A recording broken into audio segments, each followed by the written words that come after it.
오늘은 창세기 37장 요셉과 형제들입니다. 1절에 야곱이 가나안 땅, 곧 그 아비의 우거던 땅에 거하였으니 37장 2절에 야곱의 약전이 이러하니라 하면서 이제 요셉 이야기가 나오고 있습니다. 그 요셉의 모든 이야기는 야곱 안에 포함되는 거죠. 요셉과 유다의 그 모든 자녀들의 모든 이야기는 야곱에게 베푸는 은총이고 은혜입니다. 특히 이제 요셉은 완전히 하나님의 손에 붙들려 빚어지는 사람. 그래서 야곱이 자기가 완전히 굴복이 되고 가나안 땅에 돌아오죠. 그러면은 그때부터 그 안에 계신 하나님이 그 사람의 인생을 빚어갑니다. 그래서 요셉을 통해서 하나님이 우리의 인생을 온전히 빚으시면 어떤 작품이 되는지를 보여주고 계십니다. 그런데 이제 요셉이 형들의 시기와 질투, 미움을 받게 되지요. 그래서 이제 그 형제들의 과실을 아버지에게 고하였다, 일러 바쳤다는 얘기죠. 그러니 형들이 좋아하지 않겠죠.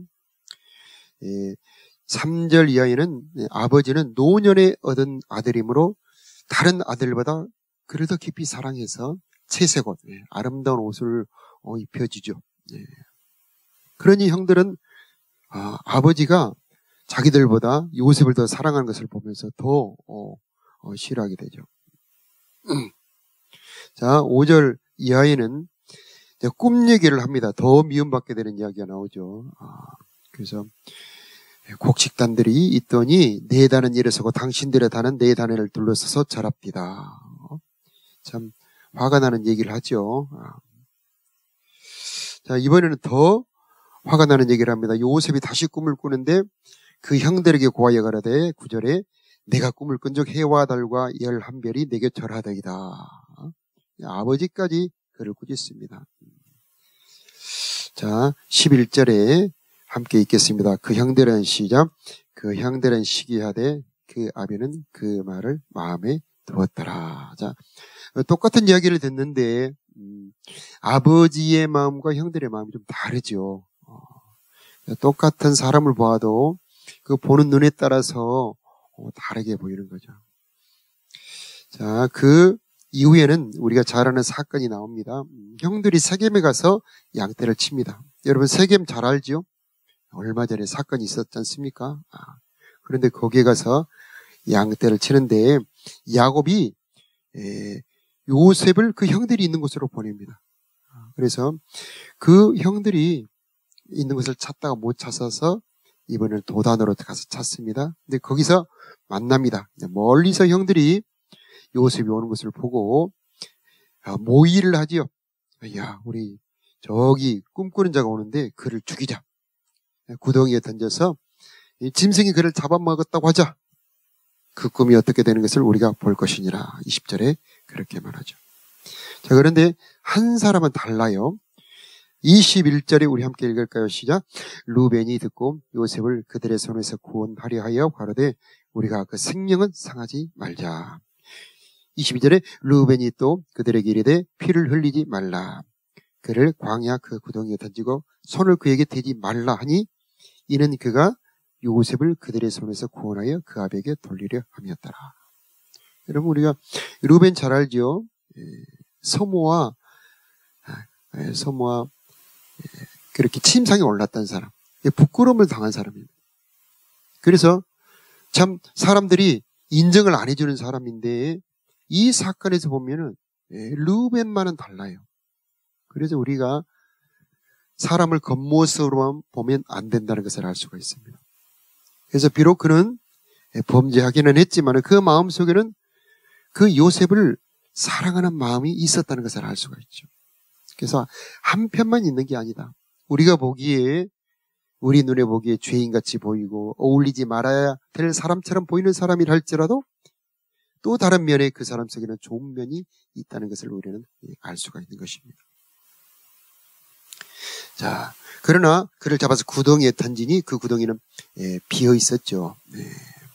그들이 음식을 먹다가 보니까 이스마엘 족속. 여러분 이스마엘 족속은 우리가 잘 아는 것처럼 아브라함의 아들이 아니겠습니까? 이스마엘 족속이 오는데 애굽으로 내려가는 그 당시에 이 상인들입니다. 그때 26절에 유다가 말을 하죠. 우리가 우리 동생을 죽이고 그 피를 숨긴들 무슨 유익이 있을까? 그래서 제안을 하죠. 저 이스마엘 사람들에게 팔고 우리 손을 그에게 대지는 말자. 그는 우리의 동생이요 우리의 골육이니라 하며 형제들이 종종했다. 그래서 이 요셉의 일 사건 속에 계속 유다가 등장을 합니다. 유다는 이 결정적인 역할들을 많이 하는데 죽이지는 않고 팔게 되는 역할을 한다는 것을 알 수가 있습니다. 그래서 미디안에서 사는 사람들이죠. 그 이스마엘 사람들에게 팔아버리지요. 자, 29절에 르벤의 마음이 다시 한번 나타나는데 한번 읽어볼까요? 시작. 르벤이 돌아와서 구덩이에 이르러 본즉 거기 요셉이 없는지라. 옷을 찢고 아우들에게 와서 가로되 아이가 없도다. 나는 어디로 갈까? 그래서 르벤이 얼마나 요셉을 생각하고 사랑했는지를 그렇게 알 수가 있는 것입니다. 자, 31절에 그들이 요셉의 옷을 취하고 염소를 죽여서 그 옷에 피를 적시고 채색 옷을 아버지에게 가져다가 보십시오. 우리가 이것을 얻었는데 아버지 아들의 옷이 아닌가 보소서 하니 33절에 자, 기가 막힌 일이죠. 여러분 야곱의 이 통곡 소리가 들리십니까? 대성통곡을 합니다. 그 누가 봐도 위로를 해도 위로를 받지 않습니다. 아 하면서 나는 이 아이와 함께 음부로 내려가겠다. 정말 죽고 싶다는 얘기죠. 그때부터 긴 세월 이 야곱의 일생에는 큰 슬픔, 큰 아픔, 자식을 잃어버린 그 아픔으로 야곱이 살아가게 되는 것입니다. 자, 오늘 우리가 이렇게 오늘 37장의 사건을 살펴보았는데, 자, 이 사건 한 가지만 보면은, 참, 그렇게 큰 교훈이나 은혜가 되기는 어렵습니다. 그래서 우리가 성경을 볼 때에 좀 멀리서 전체적으로 보는 관점과 시각이 필요합니다. 우리가 잘 아는 것처럼 창세기 이 45장에 보면, 그 형들이, 오늘 팔았던 그 형들이 요셉의 눈앞에 등장을 합니다. 곡식을 얻으려고. 그런데 바로 정체를 드러내지 않고 자 시몬을 잡아놓고 돌려버립니다. 그리고 베냐민을 꼭 데려와라. 베냐민을 꼭 데려와라. 그리고 자 베냐민을 데리고 왔을 때 이번에는 베냐민을 도둑으로 말아가지고 잡았어. 다시 보냅니다. 그럴 때 유다가 아닙니다. 이 동생 우리들의 이 형제 베냐민을 아버지에게 돌려보내지 않으면 우리 아버지는 슬피 울며 죽게 될 것입니다. 차라리 나를 여기에 두시고 이 동생은 아버지에게 돌려보내소서 할 때에 드디어 요셉이 자기 정체를 드러냅니다. 형들이여 나는 당신들이 애굽에 팔았던 요셉입니다. 이 장면을 떠올리죠. 깜짝 놀라지 않겠습니까? 그러면서 나를 이곳에 팔았으므로 근심하지 마소서, 한탄하지 마소서. 하나님이 당신들과 당신들의 후손을 생명을 보존하시려고 당신들보다 먼저 나를 이곳에 보내셨나니 나를 이리로 보낸 자는 당신들이 아니요 하나님이십니다. 이런 엄청난 고백을 하게 됩니다. 오늘 이 사건 자체만 본다면은 우리가 그냥 시기 질투해서 죽이려다가 그냥 팔아버렸다. 이렇게 생각할 수 있지만은 먼 관점에서 보면은 형제들의 생명을 보존할 뿐만 아니라 온천하 만민을 구원하려고 하는 하나님의 중요한 섭리의 순간이 바로 오늘 사건이 되는 거죠. 그래서 어떤 사건이라 할지라도 보는 관점에 따라서 달라지는 겁니다. 이 사건 자체만 보면은 어찌 보면 슬픈 사건이죠. 비극적인 사건입니다. 그러나 하나님의 눈으로 성령의 관점으로 본다면은 이 사건은 결코 슬픈 사건이 아니요 하나님의 놀라운 섭리를 이루는 중요한 순간이 되는 거죠. 그래서 오늘 말씀 속에서 모든 사건과 이 일을 바라보는 관점, 눈. 하나님 그래서 오늘 기도의 제목은 하나님 내가 어떤 일이나 내 삶의 주변에서 이루어지는 일 속에 육신의 눈이 아닌 성령의 눈으로 볼 수 있는 믿음의 눈, 하나님의 섭리의 눈을 열어주시옵소서. 이런 기도를 드렸으면 좋겠습니다. 자, 예수님도 십자가에서 달리시기 전에 심히 고민하여 죽을 지경이 되었습니다. 겟세마네 동산에서 간절히 기도하고 난 다음에 유다의 사자처럼 담대하게 일어나가자. 나를 파는 자들이 저기 온다 하면서 그 자기를 잡으려고 오는 사람들 앞으로 달려가게 되는 겁니다. 그래서 우리는 어떤 일이 벌어질 때에 우리 육신에 보이지 않는 하나님의 섭리의 손이 있는 것을 우리는 오늘 사건을 통해서 알아야 되겠습니다. 그래서 꼭 비극적인 사건이 아니오 이 모든 일 속에 모든 것을 합력하여 선을 이루시는 하나님의 섭리와 손길이 내 삶에 있다라고 하는 것입니다. 그래서 그것이 비록 나에게 괴롭고 슬프며 마음 아픈 일이라 할지라도 그것은 하나님의 뜻 안에 있다면 반드시 좋은 일을 이루게 되고야 된다는 것이죠. 요셉의 일생에 이런 아픔이 한 번에 끝나지 않습니다. 오늘 있었던 일만 해도 기가 막힌 일이죠. 미움을 당하게 되고 잡혀서 구덩이에 빠져 죽을 뻔하게 되고 그 다음에 팔리게 되고 그 다음에 보디발의 집에 가서 종살이를 하게 되죠. 자, 그 뒤에 또 감옥살이를 하다가 풀려날 뻔하다가 오래 기다리게 되죠. 그러나 그 모든 과정을 통해서 요셉은 신에 감동된 자가 됩니다. 신에 감동된다. 그래서 요셉의 고난의 과정은 하나님의 감동의 깊이를 더해가는 과정이었습니다. 그의 고난의 과정은 하나님의 감동, 성령의 감동을 깊이 받게 되는 과정이었던 것입니다. 그래서 우리 사람이 보는 눈과 하나님이 보시는 눈은 다른 겁니다. 우리들의 일생에도 어쩌면 고통과 고난이 많을수록 더 하나님의 감동을 많이 받을 수도 있습니다.